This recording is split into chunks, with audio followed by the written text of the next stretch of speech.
Olá, tudo bem? Bom dia, boa tarde, boa noite, boa madrugada. Eu me chamo Leandro da Cruz Soares, sou advogado criminalista, sou mestre em Ciências Criminais pela PUC aqui do Rio Grande do Sul e também sou conselheiro da OAB.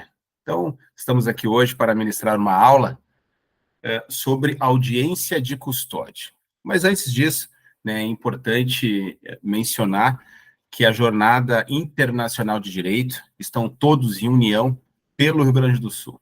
Então, passamos por uma situação bem difícil aqui no Estado, ainda estamos passando, então a Jornada Internacional do Direito, de Direito, está trabalhando conosco para que a gente consiga atingir muitas pessoas nesta aula e nesse momento muito especial. Então, sobre a audiência de custódia, primeiro uma introdução breve, né? A audiência de custódia, no universo jurídico contemporâneo, a audiência de custódia emerge como uma ferramenta fundamental na busca pela efetivação dos direitos humanos e na garantia de um sistema de justiça mais justo e equitativo. Trata-se, então, de um procedimento que ganhou destaque tanto no cenário nacional quanto no cenário internacional. Especialmente, eu vou dizer isso mais para frente, especialmente na capacidade de promover a proteção dos direitos individuais das pessoas detidas, bem como de prevenir abusos e violações. E aí, qual é o principal objetivo desta audiência de custódia? É compreender a finalidade e o procedimento da audiência de custódia no sistema jurídico penal brasileiro, conforme estabelecido aqui sim na Resolução 213 de 2015 pelo Conselho Nacional de Justiça. É importante fazer também uma breve estrutura do que eu vou mencionar com vocês. Então, falarei sobre a introdução, base legal, procedimentos da audiência de custódia, a importância e alguns benefícios e, quem sabe, também aqui, finalizando, como um estudo de caso. Algumas considerações que eu acredito sejam importantes, sejam pertinentes para nós discutirmos, a audiência de custódia é um mecanismo judicial que visa garantir o quê? A apresentação rápida e imediata de uma pessoa presa a uma juíza ou um juiz, para que seja verificada, em especial, a sua legalidade e a necessidade da prisão, bem como as condições de que ocorreu aquela detenção em um determinado caso concreto. Então, o objetivo principal, quais são os principais objetivos? Então, podemos dizer aqui, verificar a legalidade da prisão, né, porque infelizmente ocorre muito de prisões ilegais, né?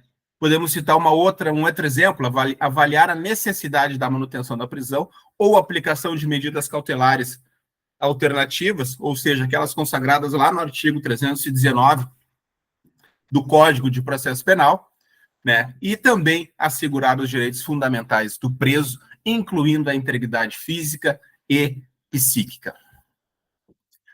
Onde está isso? Qual é a base legal? Qual é a base legal? Professor, qual a base legal? Onde que diz isso? Então, a realização da audiência de custódia é um direito subjetivo da pessoa presa, sendo necessário e imprescindível a sua realização sob pena de ilegalidade da prisão.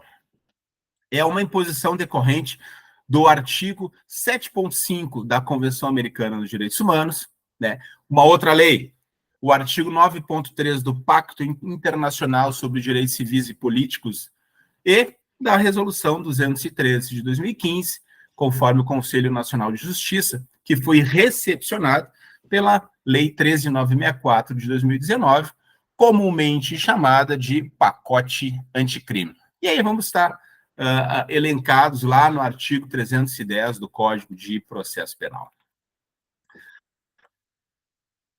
Adentrando um pouco dentro dessa lei, né, na verdade da Resolução 203 de 2015, nós podemos trazer alguns parâmetros aqui, né, que diz, em especial, que estabelece que toda pessoa presa em flagrante delito deve ser apresentada em até 24 horas à autoridade judicial competente.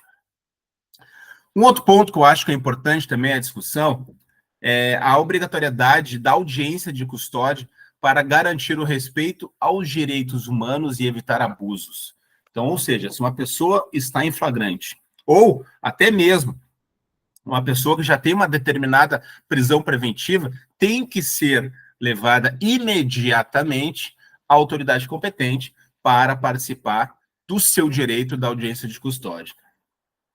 E um outro ponto que eu acho importante também dentro dessa resolução, né, é que determina que o juiz deverá ouvir o preso sobre as circunstâncias de sua prisão e verificar possíveis casos de tortura ou maus-tratos. Para quem participa muito de audiência, ou para quem nunca participou, ou para quem pretende participar, é importante dizer que muitas vezes a magistrada ou o magistrado que estão lá presidindo essa audiência de custódia façam esses questionamentos. É de praxe esses questionamentos. Olha só, o senhor, a senhora foi torturado, o senhor, a senhora, os policiais usaram de abusos contra vocês. Então, são vários questionamentos que a magistrada e o magistrado fazem para verificar que circunstâncias ocorreram da sua prisão e se houve realmente casos possíveis de tortura ou casos de maus-tratos. Importante salientar, se a pessoa segregada, a pessoa que está presa e disse, olha, sim, eu fui torturada pelo policial tal, fui torturado pelo policial, o que vai ocorrer? A magistrada ou magistrado irão oficiar o órgão competente para verificar se esses abusos. E aí, algumas vezes é feito um outro processo judicial para verificar se realmente se houve ou se não houve tais abusos que essa pessoa que foi flagrada está mencionando. Alguns procedimentos da audiência de custódia. Então, quais são as etapas? Sim, as etapas principais que nós podemos abordar dentro da audiência de custódia, tais como a apresentação da pessoa flagrada, né, o preso deve ser levado à presença do juiz no prazo máximo de 24 horas após a sua prisão. Né? A oitiva da pessoa presa, então o juiz deve ouvir o detido sobre as circunstâncias de sua prisão, como eu mencionei agora há pouco, verificando se houve, se não houve abuso ou maus-tratos. E aquela análise, né? Essa análise é muito importante, análise da legalidade da prisão. O juiz vai analisar, a juíza irá analisar a legalidade da prisão em flagrante. E aí vai ter uma decisão judicial, que pode ser pela manutenção da prisão preventiva, liberação da pessoa presa, né, mediante medidas cautelares alternativas à prisão, ou a concessão da liberdade provisória. É importante mencionar que, em caso de manutenção da prisão preventiva, né, tinha uma prisão em flagrante, se for convertida em prisão preventiva, é importante mencionar que a magistrada e o magistrado terão que essa decisão terá uma base, né, e essa base tem que ser fundamentada. Ou concessão de medidas cautelares da prisão, alternativas à prisão, consagradas lá no 319 do Código de Processo Penal. E aí, nós podemos mencionar tais como comparecimento periódico em juízo, né, proibição de frequentar determinados lugares, tipo, o juiz vai chegar, olha só, foi preso em flagrante, mas eu vou te dar aqui uma possibilidade, um benefício de comparecer mensalmente, bimestralmente, trimestralmente aqui em juízo. Para quê? Para dizer as suas atividades, o que o senhor está fazendo, para onde está indo. Né? Um outro ponto que é importante também, né, é a proibição de frequentar determinados lugares.